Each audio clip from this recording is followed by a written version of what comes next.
I don't know if I'm dreaming or not, and I don't remember how I got here.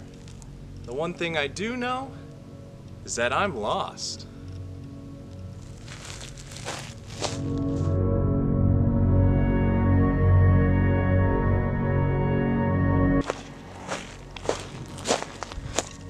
If I knew this was going to happen, I would have brought my DS along with me.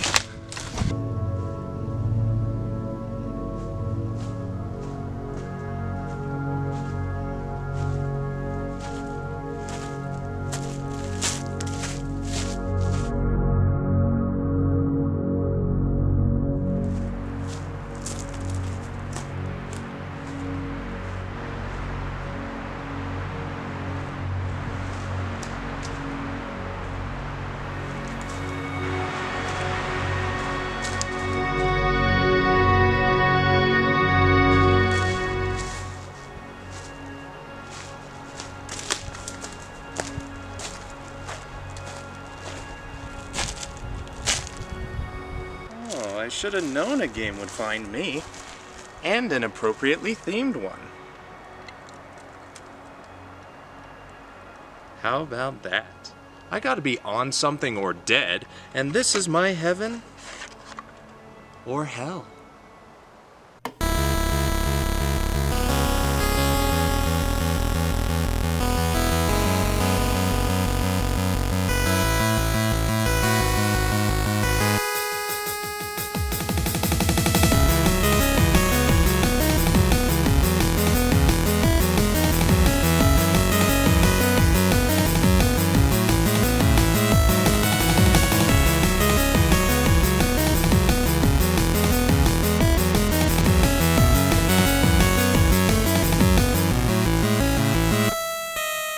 Tunnel Runner for the Atari 2600.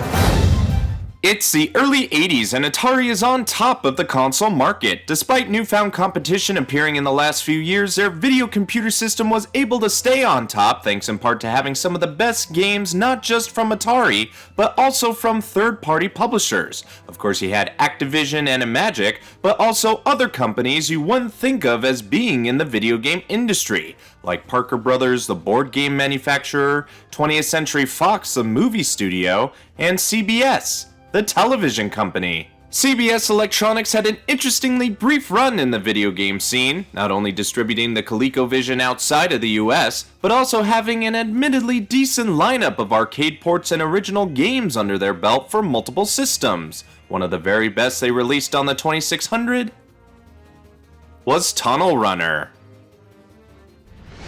This game was released in 1983 and I couldn't find what critics thought of the game, but I'm sure it would have been overwhelmingly positive. How could it not? It's one of the most visually impressive games on the VCS, and that's because it's one of the few CBS games that used RAM+, which meant it had more memory.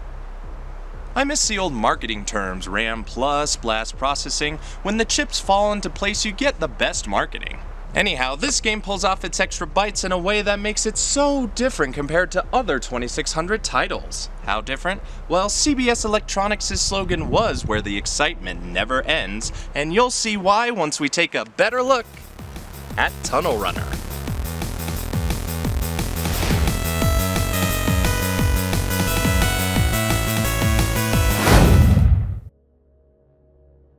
When you start the game up, you'll be greeted with a colorful title screen and a tune only the Atari could pull off. Don't ask how this is working in the forest. The afterlife works in mysterious ways. If there is one way to describe this game, it would be like a first-person Pac-Man without the dots. You start your run at a designated point in the maze with the goal being to try and find the exit door hidden somewhere, all the while being pursued by these terrifying-looking beasts known as Zots. They might not look intimidating in-game, but have you seen them on the box art?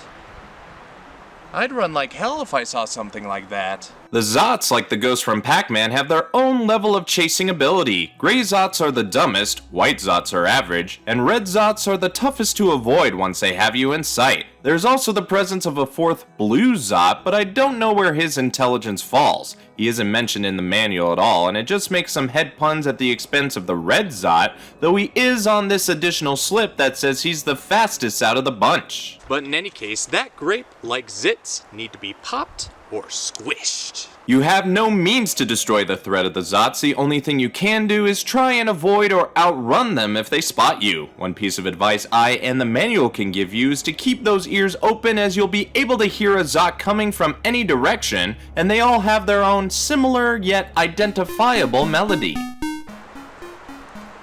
They're creepy and they're kooky, they're mysterious and spooky, and they're all together spooky. As I said, you have to escape the maze by finding the door, but not without finding a key that'll let you in the exit. The mazes can be somewhat big, large enough to possibly get lost. Luckily, you have a map on hand by the push of a button. Holding the button down will let you look at the map where you can see your position on the maze, the locations of the key, and the whereabouts of the Zots. Keep in mind this is by no means a pause button, so try not to stay on it too long or you might find a Zot behind you. The map doesn't show you the location of the door, but you will know when you find one when you see the floor flashing. If you find the door with one arrow pointing up, that's your escape to the next maze, where the difficulty will be increased and you'll get bonus points for time remaining. You have a time limit here that slowly counts down, and I didn't see what happens when it reaches its end, but according to the manual, you'll be forced to do another run of the maze you're on without gaining any points. Pretty much like a punishment for getting lost. That's not motivating. Anyway, there's more than one door you can find in a maze. You have a door with two arrows pointing up that can skip you 2 mazes ahead, but you can only enter it upon finding the normal door first. You have the door with arrows pointing inward. Those become common to find, and they'll warp you to a random section in the maze, which can be good if you need to make a quick escape from the Zots, or fall right in front of their faces. The last door has 2 arrows pointing downward, and it's the door you want to avoid, for if you enter it, it'll take you back a level, and you'll lose out on points as well as progress. I don't see any reason you'd go into this door unless it's your last resort of escaping, so do try to avoid this door above all others. That'd be such a kick in the balls if you went through a door only to find yourself back from where you began. Oh wow, I'm back in my office. Now I can get to work on Holocene. Oh, god damn it. As you progress in the game, the challenge will always be there. Oh wait, that's taken. The challenge will only increase in a few ways. For example, the Zots will get faster, smarter, hungrier. Friendly reminder that you're on their menu. The map will gradually become less useful too. Starting by run 5 or so, you'll have to fill the paths out before seeing it. Then later you won't know your position, or the Zot's placements, or all the above. So you either have to pay real close attention to how the map is drawn out, or figure out where you are by means of context clues. But as I said, it's still very easy to get lost. So you might be only left with one option, and that's to run like hell.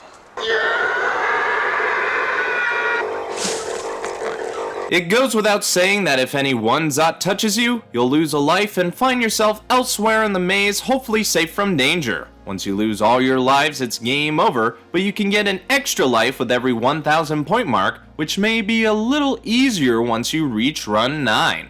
Now, if you're lucky enough during your run of these mazes onward, you may find a new secret door. What makes it special is that it isn't a door you can go into, it instead has the initials of the developer and his wife substituting the arrows. The classic initial Easter eggs. There's a lot of them if you know where to look. It'll grant you points of up to 1,000 so long as you keep staring at it and not be distracted by an oncoming Zot. Brian, what are you doing? Damn it, Mom, I was seeing if staring at this tree long enough would grant me an exit. By the way, how the hell did you get here? That's all there is to it, and it's a heck of a lot of fun. One of those games that has a good concept with simple yet powerful graphics, for the 2600 anyway, that showed the VCS was capable of great things when done correctly. Very few companies and or developers were able to recognize or take advantage of what the video computer system was capable of, but this is a great showcase of its power, and it's a good game too, that's always a plus. I didn't think I'd be playing this game under these circumstances, but stranger things have happened to me, and stranger things will happen still.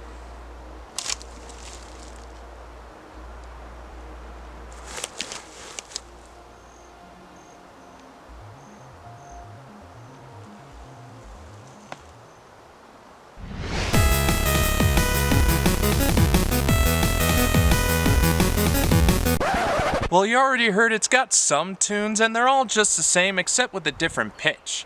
But I did hear one different tune after I played my last game. Have a listen.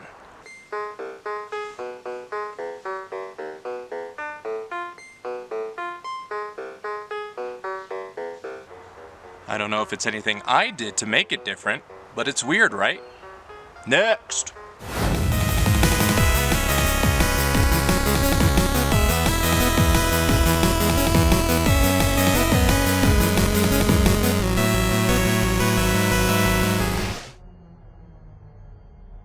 Though I've been tucking up this game and its RAM Plus, it didn't give us any more options in terms of game variations. The only other game type is number 2, where the mazes will be randomized every time, as opposed to game 1, where the mazes are preset. I actually found it more fun seeing as I got my highest score yet, so you may consider it my best run, if you will. Difficulty remains the same, but I'd encourage you to try it if you want to change things up. Who knows where you might find yourself? You could be in a green maze, but then it could be purple. Or vermilion. Or chartreuse. Blue? I'm never gonna get out of here, aren't I?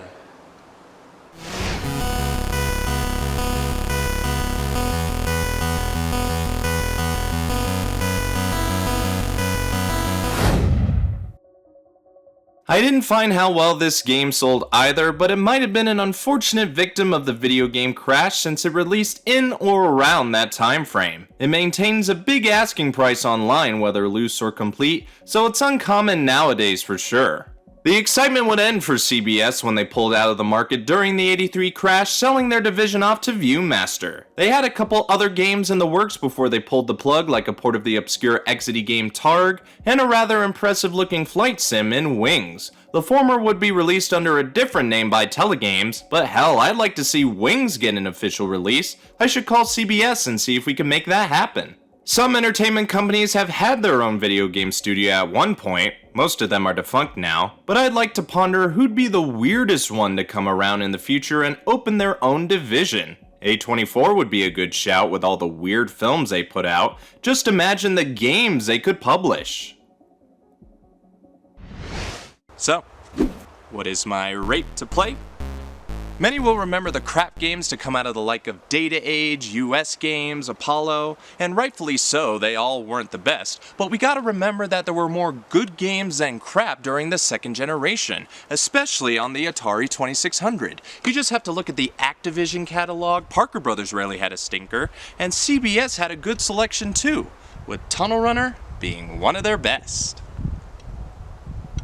Most that know the Atari and CBS Electronics will more than likely point to Mountain King as being their very best title they ever put out. And while that's a good game too, I feel this one is a bit overshadowed and should be in that conversation of not just CBS's best game, but also one of the best games on the Atari. Let's go over its positives. It's got simple controls, check. Brilliant concept, check.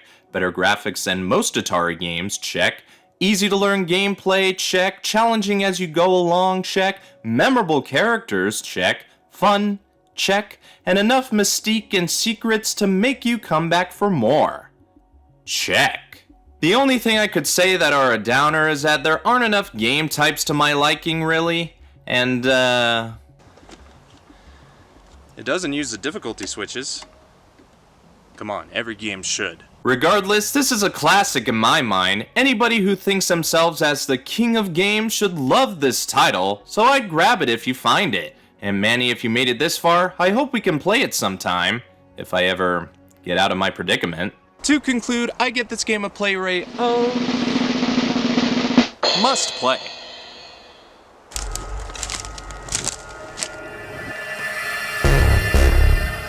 Alright, whoever's out there, or whatever, I can hear you. Why don't you come out? I won't harm you. I'm unarmed. Just show yourself, will you?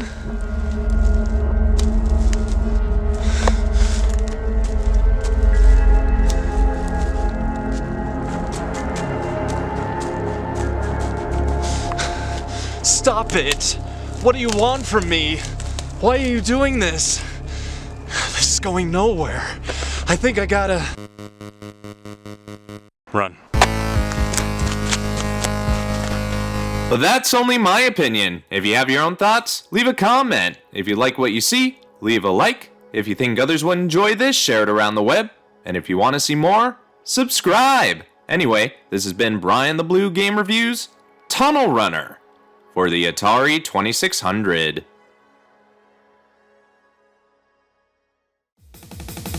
Brian here, want to quickly say thanks for watching this game review, as this and other content wouldn't be possible without you. I appreciate anyone and everyone who watches my videos from all across the world, but it alarms me that over 80% of viewers aren't subscribed to the channel. So I'd like to reiterate and ask you to subscribe as well as ringing the bell to stay notified. That way you can stay up to date with future content that'll appear on the Jacobians channel. Presently I put out new quick views and current calamities every month, and my brother Alex has a brand new show all about wrestling games called WrestleBound. You might want to stick around as we're only getting started. You can also find me on a couple of other channels. I run the Starfighters Arcade channel, where we take a look at the history of our machines on the floor as well as show you our new arrivals, and on Millennial X, where me, arcade buddies, and family get into shenanigans playing, hunting, and reviewing games. If you want to explore more content, these would be the first places to go. That's all the time I got, but be sure to click the icon now if you want to watch the previous or upcoming episodes of Game Reviews.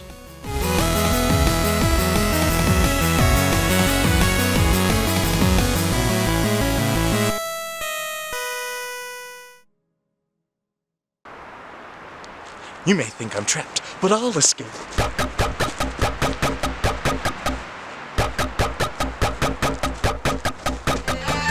Right. I gotta outsmart him. Fast, I gotta be faster.